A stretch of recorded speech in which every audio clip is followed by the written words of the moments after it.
Okay, well, welcome back. I figured the best way to begin the module this week was with an image from the Biltmore Estate in Asheville, North Carolina.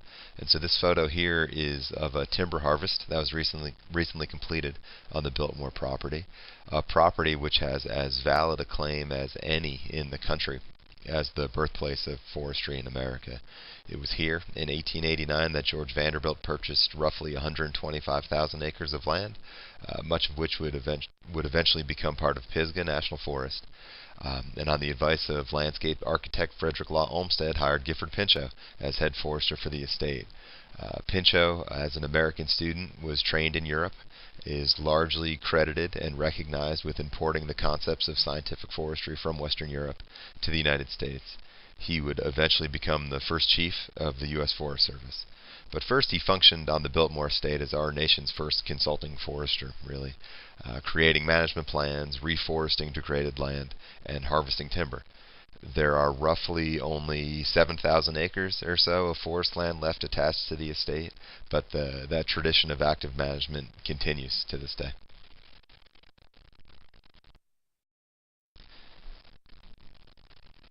The key to this lecture is to understand that the values of our society regarding forest land and forest land use in general have changed substantially since the beginning of European colonization.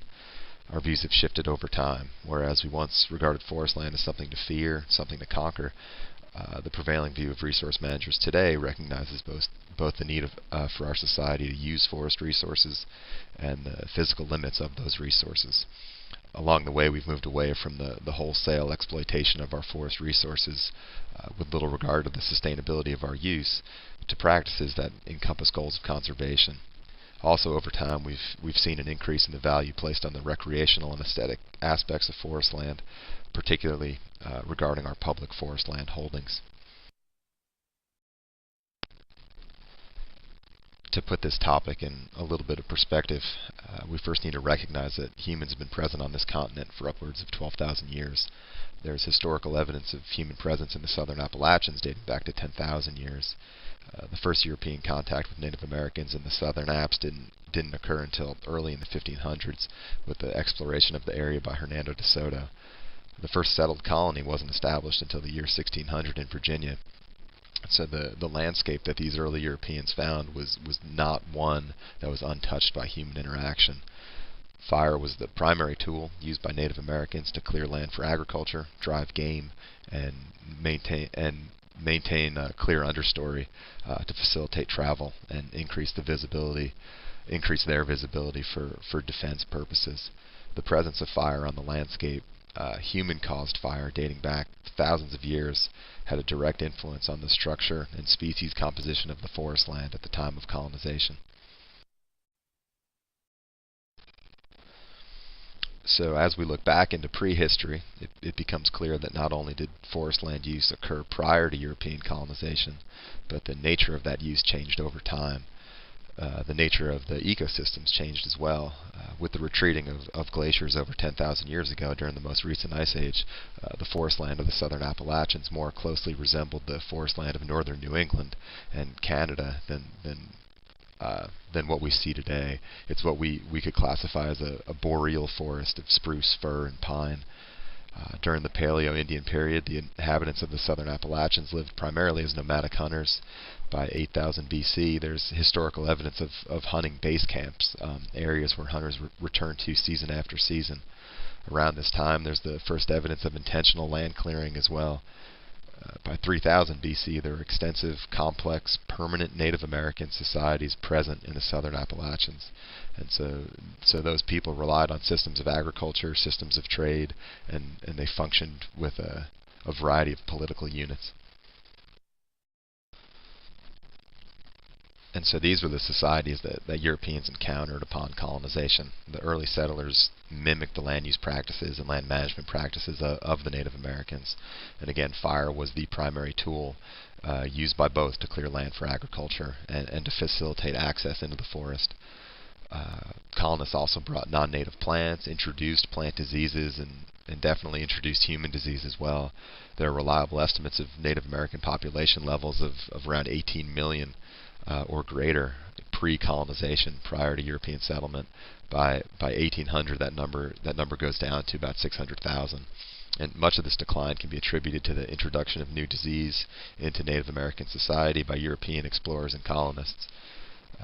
So there's a period of pretty serious social disruption, and it's eventually this period culminates in the Southern Apps with the removal of the Cherokee in the 1830s as the American population expanded into these areas. And as I mentioned earlier, the forests were generally viewed by early colonists as something to fear, something to conquer. As permanent settlements were established, forest land also became viewed as something to exploit as well. In hindsight, the most obvious misconception of colonists regarding forest land was this view that the resources were inexhaustible. And what's ironic is that the Western Europeans coming to settle this continent were leaving countries that were already running low on natural resources. This is one of the reasons why colonization is occurring in the first place, to get at these resources necessary for survival. And so the belief was that this new continent was so vast, there was no conceivable way to use up all the natural resources it contained. The first official forestry policy in the U.S. was known as the Broad Arrow Policy, named for the arrow engravings placed on the stems of trees reserved for the British Navy to be used for shipbuilding. And this is just one example of how the colonies were expected to provide for Great Britain. And we all know how this one ends, right?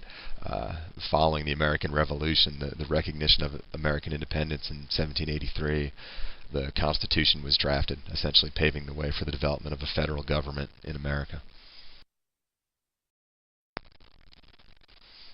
And so land quickly becomes a form of currency in this newly created country. Individual states that had accrued debt as a result of the Revolutionary War paid off those debts to the federal government in the form of land. Land transferred directly from the states to the federal government. This land, referred to as the public domain, was held by the federal government with no real overarching strategy for use. It was simply held as publicly owned land. On the other hand, as a means of the federal government to raise money to reduce its own debt, it began to sell off land at public auction, land from the public domain, through a variety of mechanisms to private businesses and private individuals. The Land Ordinance Act of 1785 was the first of these programs. Public domain was sold for $1 an acre in minimum blocks of 640 acres. This program was of pretty limited success because few people were really interested in purchasing that amount of land, and there was even cheaper land available through private sales. Also, land use laws and trespass laws were really difficult to enforce. Squatting was really common. The first timber reserves were set aside by the federal government for the American Navy to build ships. And so this is really the first instance of the federal government setting aside land in the public domain for a particular purpose.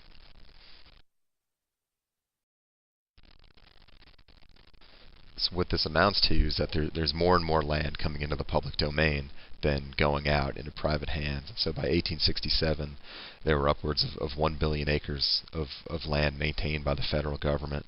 And from the perspective of the federal government, there was a need and a desire to have this land settled, and cultivated.